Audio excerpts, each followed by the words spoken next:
Hi all, welcome to this last session on commodity derivatives and risk management, and we will continue with the discussion on different contracts which are traded at LME, London Metal Exchange. As you may be recalling that we discussed about different kinds of derivative contracts which are offered at LME. So let's continue with that discussion.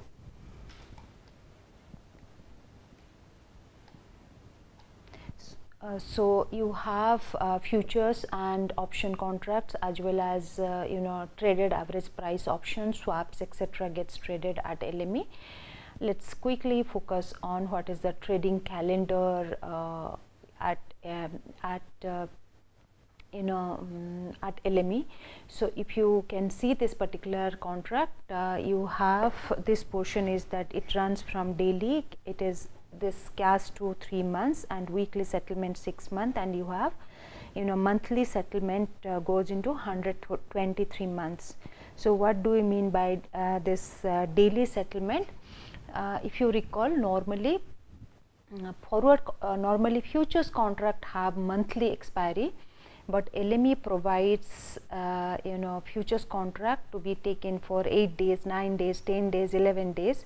So if a company is interested to take a futures contract for 10 days or 11 days or any time up to 3 months, that they are free to take, as long as there is counterparty who is interested to take a reverse position. So buyers and sellers can take futures contract maturing any day up to 3 months, and post 3 months there are contracts which are maturing on weekly settlement. Like let's say from today, if a company wants to take long futures for 3 months 7 days, this company will be able to take, or 3 months 14 days it will be able to take.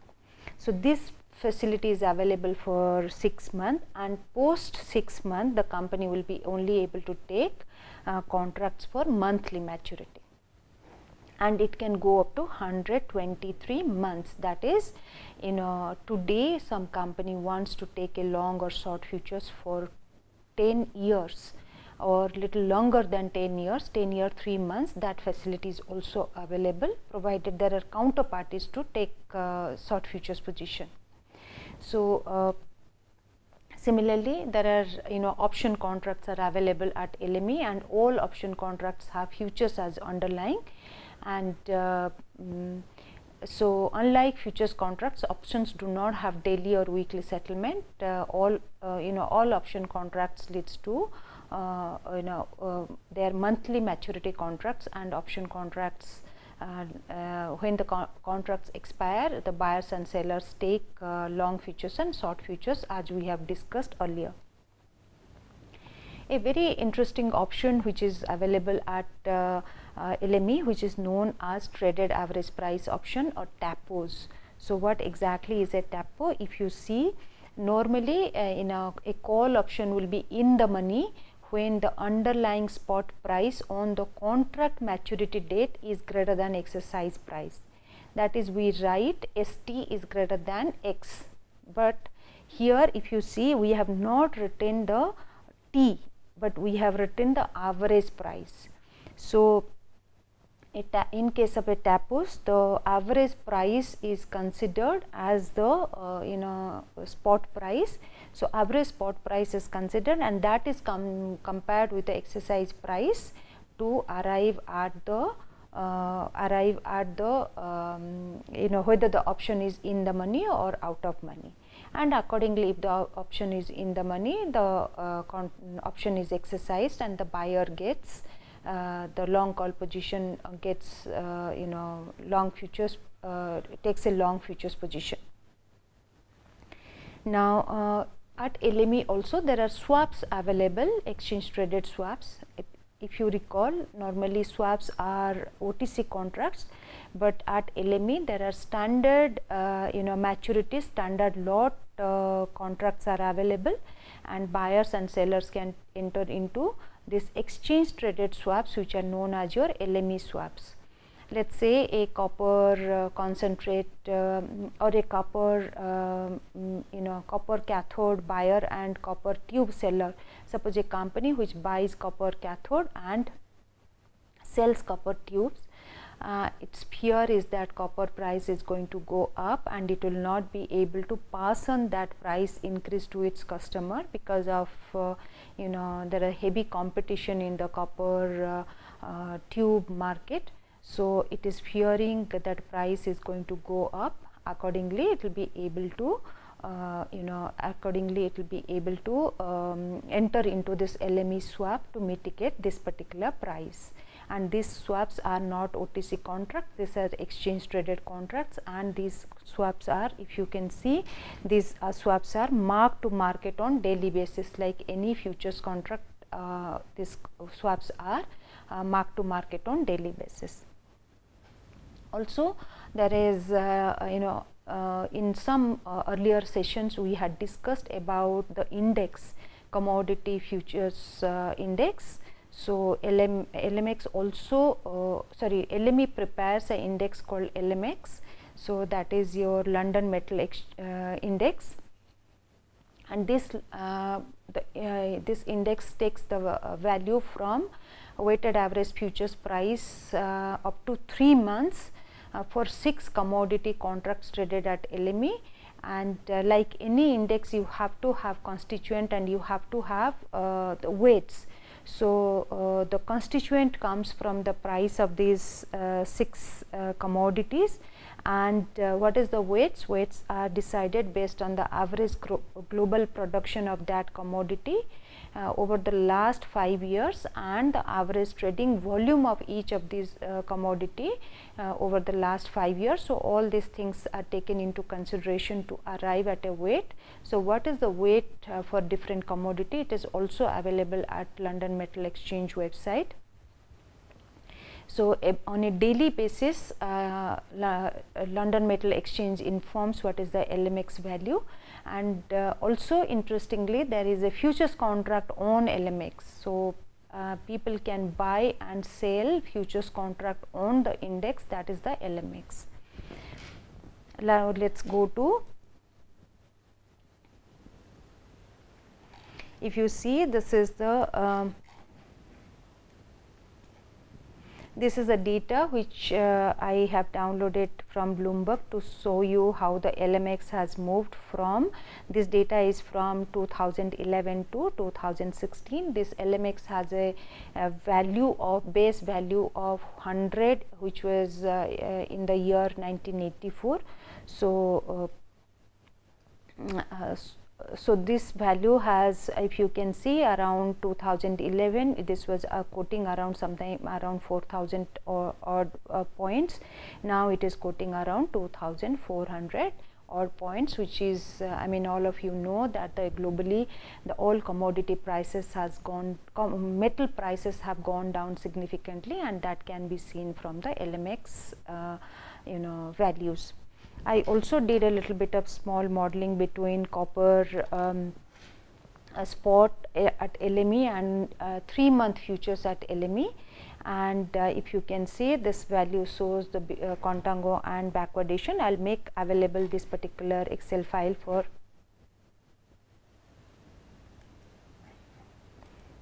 so let me again open this.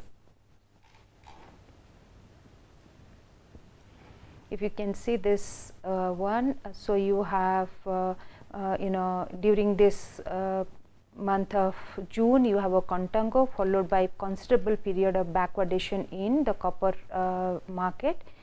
So this particular slide, so this particular Excel file shows the contango backwardation calculation for copper futures and copper copper 3-month futures and copper spot price from the LME data. Now with this we will come to what are the key questions with respect to LME as a exchange and LME contracts which are offered by metal contracts which are offered by LME. So why LME is known as market of last resort?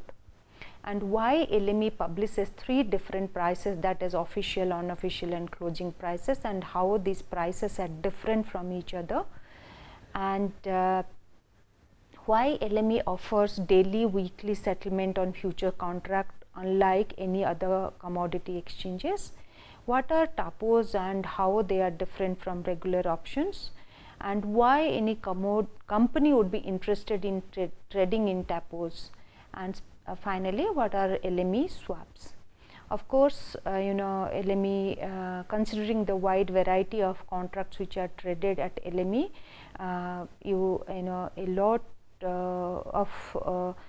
lots of time can be spent on understanding different aspect of LME futures and option trading. However, for the time being, we will be only discussing this, and we will be proceeding with another interesting commodity derivative contract, that is your derivatives on real estate.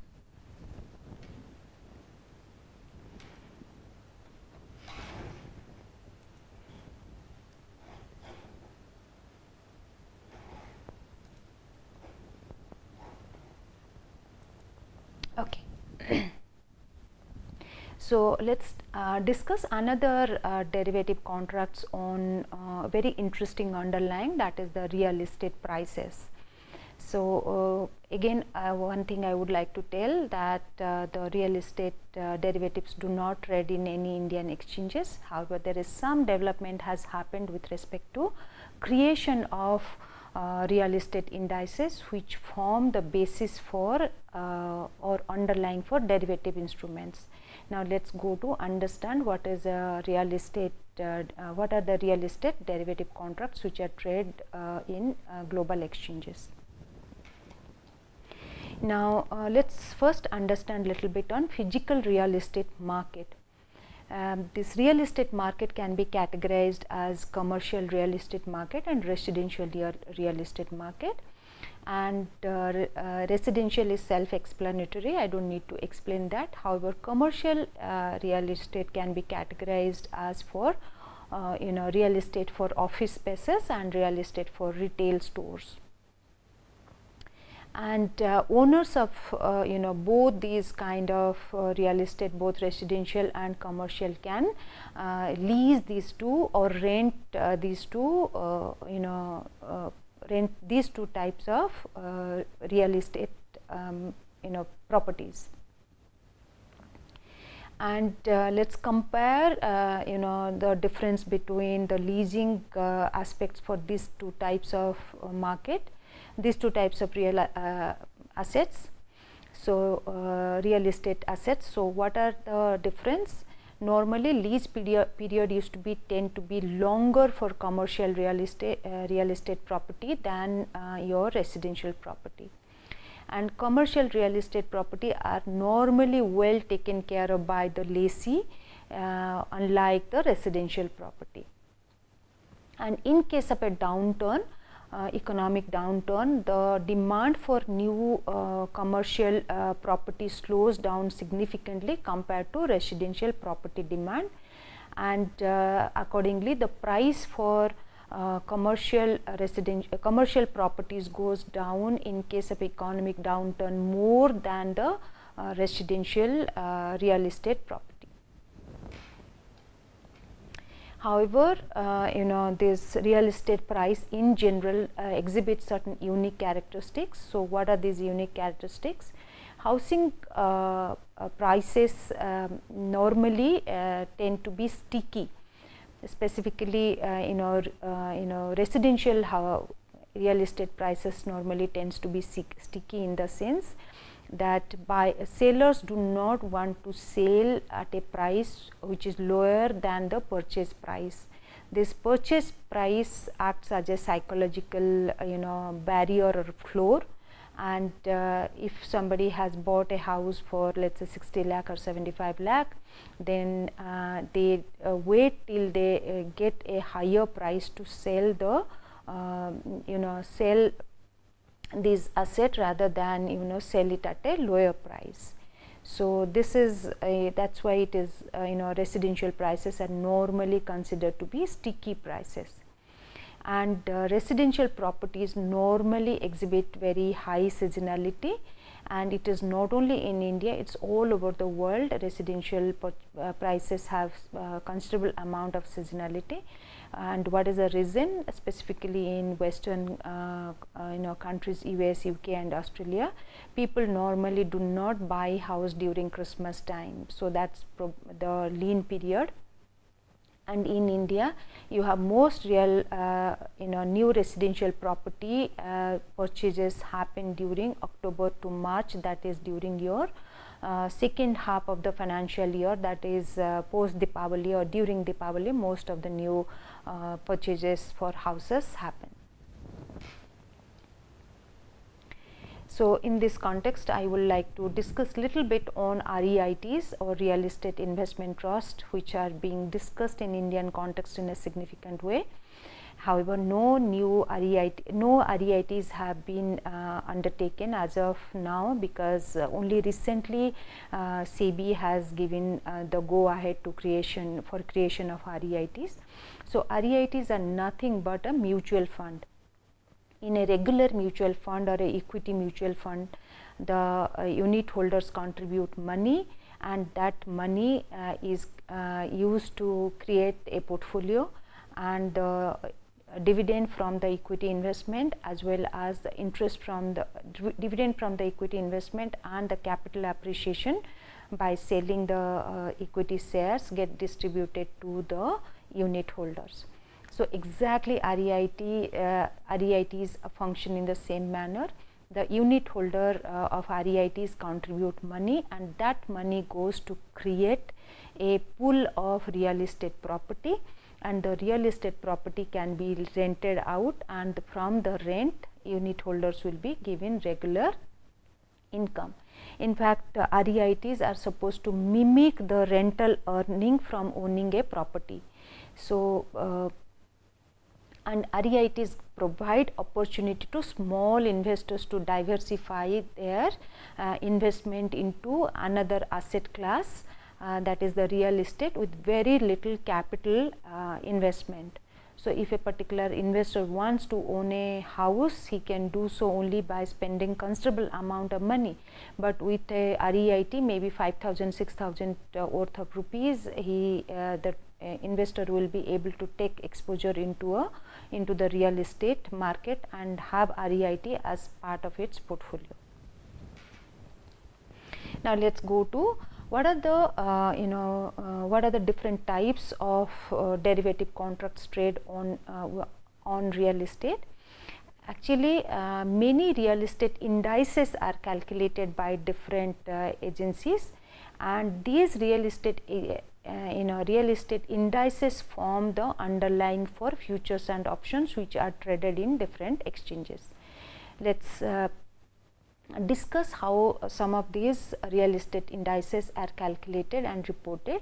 Some of the popular real estate indices are S&P Case-Shiller Home Price Index, Housing Price Index of USA, Halifax House Price Index of UK, and FTSE Commercial Property Index Series of UK, and NHB Residex of India, that is National Housing Bank creates and reports an index called Residex. How this is also calculated, we will briefly discuss. Now, let us go to understand briefly how these indices are created. In fact, the whole whole mechanism or methodology of calculation of S&P Case-Shiller Home Price Index methodology is available in this document. If you give a Google search, this document will be freely available. This document was updated last on February 2015, and as you can see, it is a 43-page document which indicates how these Case-Shiller home price indices are calculated, but I will just quickly take you through how this index is calculated. Now, this set of indices are calculated by Standard and Poor's. So, S&P prepares this index, S&P prepares 23 index, and out of this 23 index, 20 indices are for 20 cities in USA, and 3 are composite indices. And these 3 composite indices are for one for national index, one for 10 city index, and another for 20 city index. And all these indices have a base value of 100, which is equated to January 2000. So, how exactly this indices are calculated? S&P Case-Shiller House Index follow value weighted repeat sales methodology. Let me repeat, it uses value weighted repeat sales methodology. So, what that means, the S&P identifies let's say at a given point of time, given month, let's say in a particular area 20 houses have been sold, 20 old houses have been sold. So, it is a repeat sales methodology. It does not take into consideration new houses which are getting sold. So, older houses which are already been occupied by some owners, when they are selling those houses, that price gets incorporated into the index. So, let us say a particular region, the S&P found out that there are 10 houses have been sold in a given month. So, the difference between the original price, the price at which the house was sold for the first time, and the current sale price, so that is considered as a sales pair. Let me repeat that 10 houses got sold in a given month in a given region, and S&P wants to find out the house index for that particular region.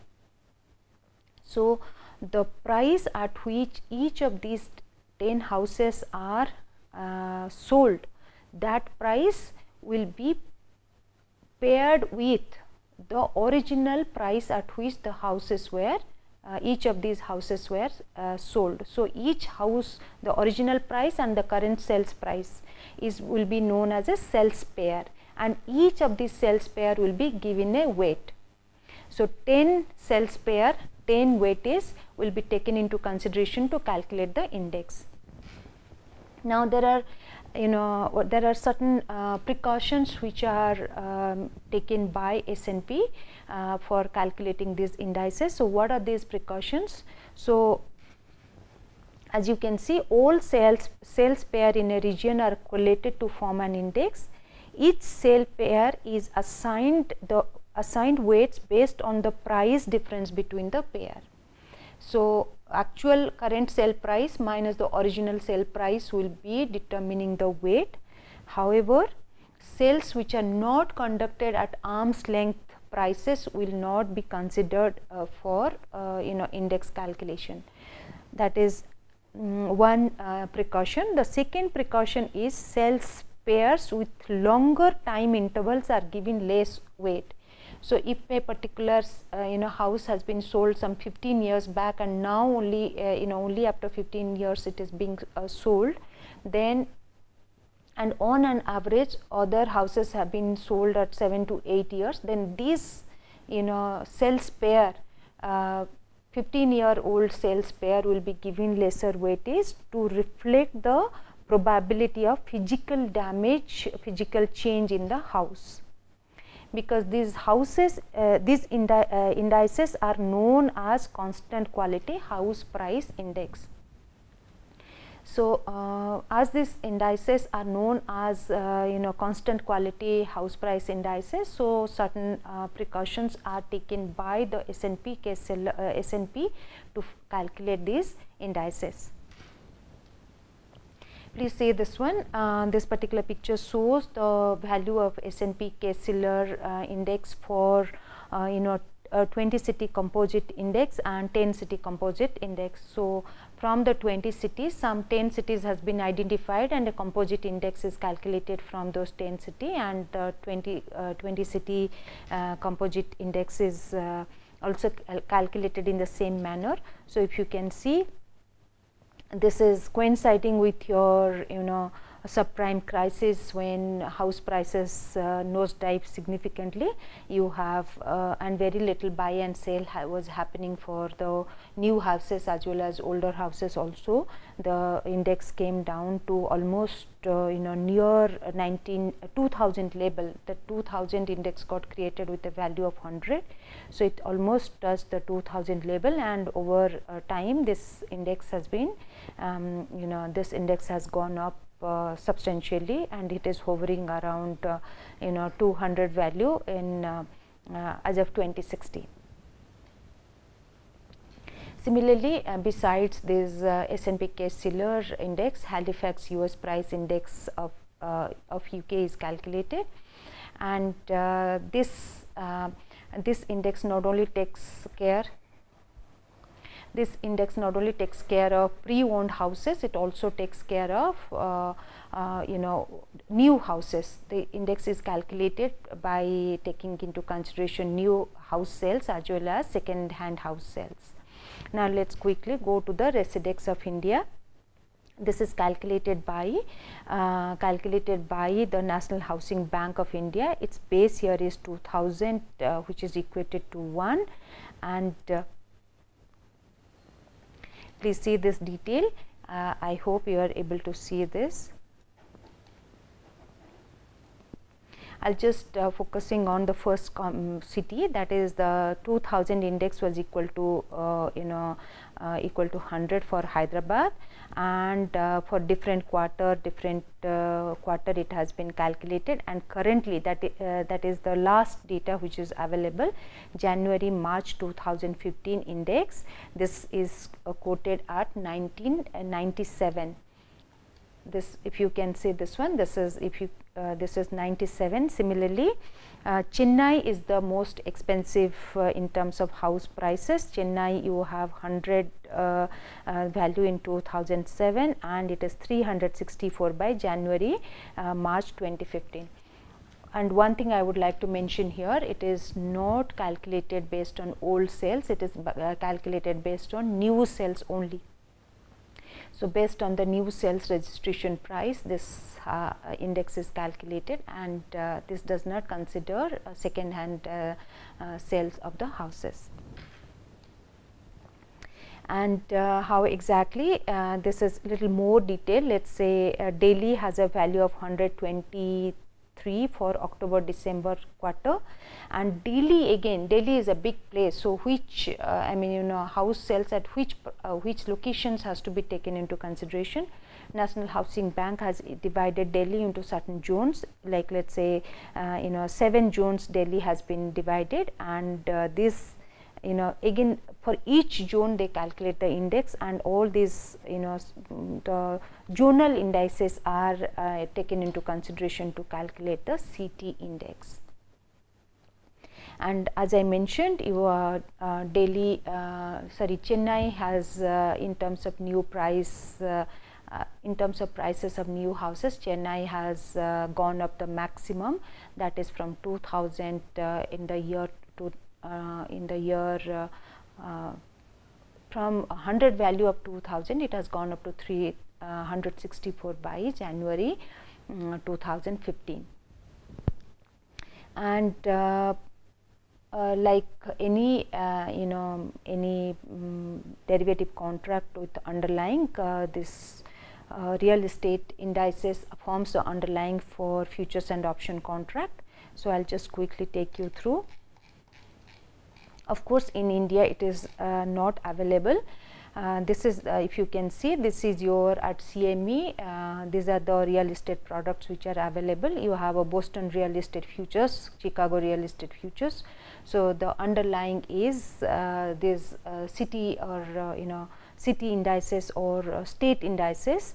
So, you have composite index futures and options. So, that is also, somebody is interested to take a futures and options on the composite index, that is also available. And this is a contract specification for S&P Case-Shiller home price index futures contract specification for, if you can see this one. So, What is the contract unit? Contract unit is $250 times S&P Case-Shiller Metro Area Home Price Index. And what are the product codes? So depending upon different city, somebody wants to take futures position on house index for a specific city, or it could be for the national index. The trader is free to choose. So, what are the key questions pertaining to this particular session? Who would be the user of real estate derivative, and how real estate indices are created? How would you identify seasonality in house prices? With this, we come to the end of this 40 sessions, and there are many more contracts which are available for trading, which we could not discuss in detail. In fact, there is a significant amount of trading happens in coal futures. There are also trading happens in fish futures, that is salmon futures are traded, that is animal contracts are traded in terms of feeder cattle and live cattle and hog cattle. So, there are contracts on butter, there are contracts on whey, so many other commodity contracts are traded. So, in this 40 session I have tried to cover as many as different contracts. However, this is not this is the commodities which I have discussed is not exhaustive list, and if you are interested to know more about these commodities, how the commodities are contract specification, how these contracts are priced, valued, you can go to the different website and search and learn more about it. And almost all websites provide some kind of a user manual and some kind of frequently asked questions. So, from there you will be able to broaden your knowledge. And in India, as I mentioned, the commodity derivative has started, though it has yet to reach a critical mass, but I am very hopeful that in near future this commodity exchange will be able to draw a more number of hedgers to its platform, as well as provide many other kind of derivative contracts or provide derivative contracts on many other different underlyings which are not currently available in India. With this, I end my session, and any questions, any queries, I will be more than happy to contact. If you contact, I will be more than happy to answer those queries.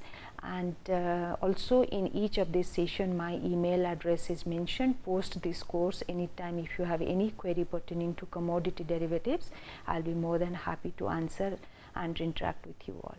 So, thanking all of you, and today I cannot say that looking forward to interacting with you, because this is going to be our last session. Once again, I hope you will enjoy this for seeing this video, these 40 videos, and learn about commodity derivatives. Thank you all of you.